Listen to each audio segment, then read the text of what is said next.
ചില സംഭവങ്ങൾ കേൾക്കുമ്പോൾ ആദ്യം സങ്കടം തോന്നും. അവയെക്കുറിച്ച് കൂടുതൽ അറിയുമ്പോൾ ചിലപ്പോൾ അമ്പരപ്പും ചിരിയുമൊക്കെയായിരിക്കും നമുക്ക് തോന്നുക. മുമ്പിൽ എത്രമാത്രം അനുഭവങ്ങളുണ്ടെങ്കിലും പാഠം പഠിക്കാതെ വീണ്ടും വീണ്ടും തെറ്റുകളും അബദ്ധങ്ങളും ആവർത്തിച്ചുകൊണ്ടിരിക്കും. അതാണ് നമ്മളിൽ പലരുടെയും ശീലം. ഷമീമ എന്ന ജിന്നുമ്മയുടെ തട്ടിപ്പിനകപ്പെട്ട് കൊല ചെയ്യപ്പെട്ട കാസർഗോഡ് ബേക്കൽ അബ്ദുൽ ഗഫൂർ ഹാജിയുടെ മരണം ഇത്തരത്തിൽപ്പെട്ട ഒന്നാണ്. പ്രവാസിയും വ്യവസായിയും സൽസ്വഭാവിയും ദീനീ ജീവിതം നയിച്ചിരുന്ന വ്യക്തിയുമായിരുന്ന അബ്ദുൽ ഗഫൂർ ഹാജി ബ്ലാക്ക് മാജിക്കിലൂടെ സ്വർണം ഇരട്ടിപ്പിച്ച് തരാമെന്ന ഷമീമ ജിന്നുമ്മയുടെ കപട വാഗ്ദാനത്തിൽ പെട്ടുപോകുകയായിരുന്നു. തട്ടിപ്പുകാരിയായ ജിന്നുമ്മയും ഭർത്താവും സഹായികളുമടങ്ങുന്ന വൻസംഘം വൻ മാഫിയായിരുന്നു. ദുർമന്ത്രവാദം, ഹണി ട്രാപ്പ്, സ്വർണം ഇരട്ടിപ്പിക്കൽ തട്ടിപ്പ് തുടങ്ങിയ കുൽസിത പ്രവർത്തനങ്ങൾ ഇവരുടെ സ്ഥിരം തൊഴിലായിരുന്നു. ഇത്തരം തട്ടിപ്പുകളിലൂടെ കോടികൾ സമ്പാദിച്ച ഇവർ ഉന്നതരും സമ്പന്നരും മാന്യന്മാരുമായവരെയാണ് തങ്ങളുടെ ഇരകളാക്കിയിരുന്നത്. 2023 ഏപ്രിൽ 14 596 വരുന്ന പവൻ സ്വർണം ഇരട്ടിപ്പിക്കാനുള്ള ആഭിചാര കർമ്മങ്ങൾക്കെന്ന പേരിൽ കെണിയൊരുക്കി അദ്ദേഹത്തെ കൊലപ്പെടുത്തുകയായിരുന്നു.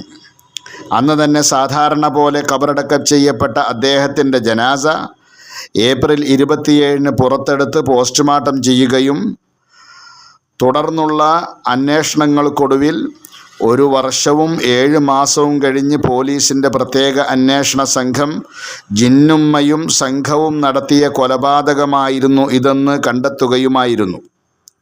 ശേഷം ഈ ക്രിമിനൽ സംഘത്തെ അറസ്റ്റ് ചെയ്യുകയും മാധ്യമങ്ങൾക്ക് മുന്നിൽ ഹാജരാക്കുകയും തെളിവെടുപ്പ് നടത്തുകയും കേരളത്തെ മുഴുവൻ അമ്പരപ്പിക്കുന്ന, ഞെട്ടിപ്പിച്ച് കളയുന്ന ഒരു സംഭവമായി ഇത് മാറുകയും ചെയ്തു. ഈ സംഭവം ദാരുണമായ ഒരു കൊലപാതകം എന്നതിലുപരി വിശ്വാസ ചൂഷണവും സാമ്പത്തിക തട്ടിപ്പും ഉൾപ്പെടെ മതത്തെ ദുരുപയോഗം ചെയ്യൽ, ഇസ്ലാമിന് ദുഷ്പേര് വരുത്തൽ തുടങ്ങിയ ഒട്ടേറെ കുറ്റങ്ങൾ അടങ്ങുന്ന ഒരു ഗുരുതരമായ തിന്മയാണ്. ചിന്തിക്കാതെയും ആലോചിക്കാതെയും എന്തുകൊണ്ടാണ് ജനങ്ങൾ ഇത്തരം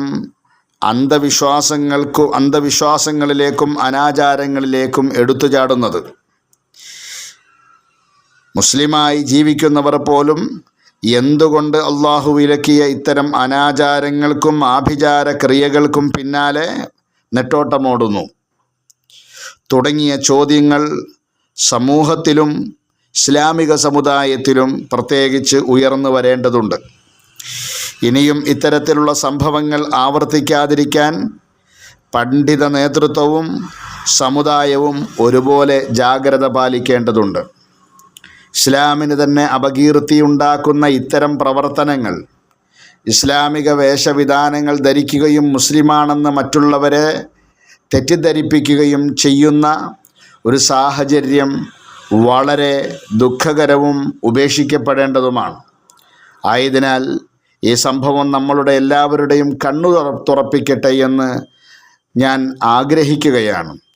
അല്ലാഹു സുബ്ഹാനഹു വ തആല നമുക്കെല്ലാവർക്കും നേർമാർഗം നൽകി അനുഗ്രഹിക്കുമാറാകട്ടെ. അസ്സലാമു അലൈക്കും വറഹ്മത്തുള്ളാഹി വബറകാതുഹു.